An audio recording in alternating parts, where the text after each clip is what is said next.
भौतिक जीवन। हकीकत में जो आदि ऊर्जा है वो सदैव गति में रहती है और यही वजह है कि संसार प्रकट होता रहता है। गति का जैसा गुण वैसा रूप प्रकट हो जाता है। क्योंकि प्रकृति का एक नियम है बदलाव, जो उस ऊर्जा स्रोत के लिए भी समान ही है। अतः इस ऊर्जा में भी परिवर्तन होते रहते हैं। जैसे कि ऊर्जा की गति, ऊर्जा की अंतर प्रक्रियाओं के विभिन्न प्रकार, ऊर्जा की प्रकृति, सब परिवर्तन के लिए बाध्य हैं। क्योंकि वहां स्थिरता का मतलब गतिहीनता नहीं है, बल्कि एक संतुलित संयमित गति जो हमें स्थिर दिखाई देती है, लेकिन गति वहां भी है। और यही वजह है परिवर्तन की और संसार की रचना की।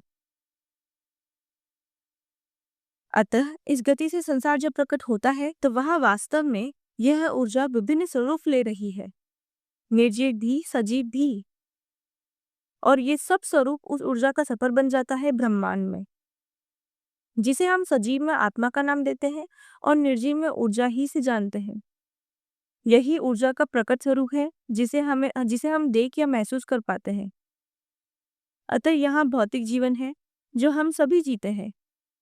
यहीं पर हमारी अनंत योनियों में जन्म की यात्रा प्रारंभ होती है। हम विभिन्न निर्जीव सजीव रूपों से जीवन जीते आते हैं।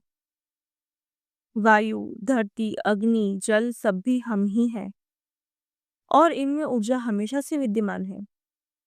बस ये उस क्रमिक विकास में अपने से जटिल स्वरूप की ओर बढ़ते हैं और अगला जन्म लेते हैं। यहाँ ऊर्जा का रूपांतरण है।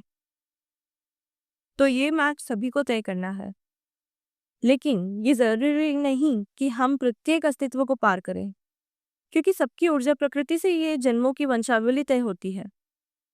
लेकिन सभी को ये जन्मों का सफर तो तय करना ही है, क्योंकि सब तभी आत्मा अपने स्वरूप में परिवर्तन कर पाती है। इसीलिए मनुष्य योनि में जन्मी आत्माओं का अनुभव उनके पूर्व जन्मों से होता है और वे अब भी अपने पशुत्व से जुड़े रहते हैं। लेकिन जब बार बार हम मनुष्य योनि में जन्म लेते रहते हैं तो हमारी आत्मा का विकास होने लगता है। यहाँ आत्मा अब अपने मानव स्वरूप को धीरे धीरे पहचानने लगती है और पशुत्व उनके लिए उनकी प्रकृति का हिस्सा बन प्रत्यक्ष तौर पर खुलने लगता है। जब ये गुण एक मनुष्य को दिखते हैं तो वे अपने विवेक से ये विश्लेषण करने का प्रयास करते हैं कि उनके जीवन में किन गुणों का महत्व है और किस समय में।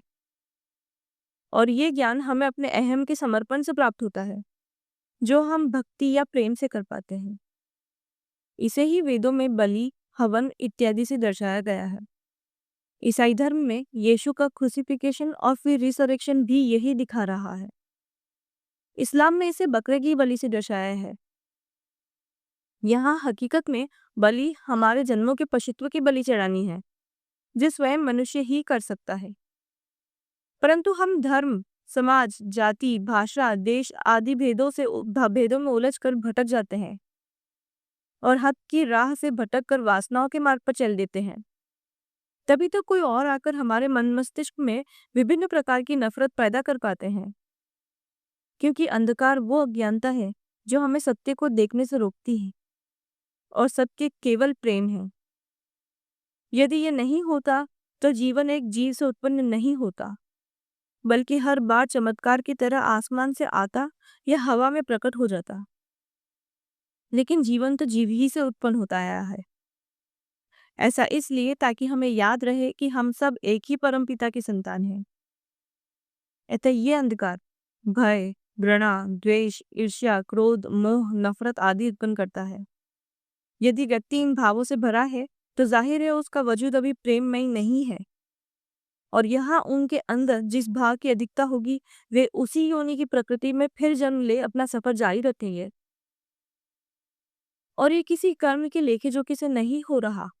हर पल जो हम जीते हैं उस पल का प्रत्येक भाव अनुभव बन हमारी आत्मा का हिस्सा बन जाता है। और आत्मा वो सत्य प्रेम स्वरूप है जो हर भाव को देखती ही रहती है।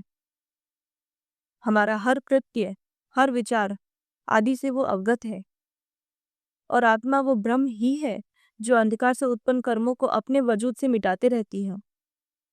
इसलिए कुछ घटनाएं सभी मनुष्यों के जीवन में आमतौर पर घटित होती ही रहती है, जैसे कि चोट लगना, मौसमी रोग, मानसिक और भावनात्मक कष्ट, आदि। ये हमें आम घटनाएं लगती है, लेकिन ये सब उन कर्मों का ही नतीजा है जो हमारी आत्मा फलित करती रहती है। तभी ये बात हम सुनते हैं कि सभी के जीवन में दुख होता ही है। इसलिए भौतिक जीवन एक बहुत ही लंबा मार्ग है अपने आदि स्वरूप की स्थिति में प्रकट होने के लिए। लेकिन ऐसे मनुष्य जो अपनी आत्मा की आवाज को अनदेखा कर जीवन में अपने अंधकारों से मुक्त होने के बजाय उसे अपनी वासनाओं का आधार बनाकर जीते रहते हैं और जानते हुए भी इस अंधकार ही को बार बार चुनते हैं, उनकी आत्मा भौतिक अस्तित्व को त्याग कर आत्मीय जीवन में प्रवेश कर जीने लगती है, जो कि हिस्सा हो जाता है आत्मीय मार्ग का।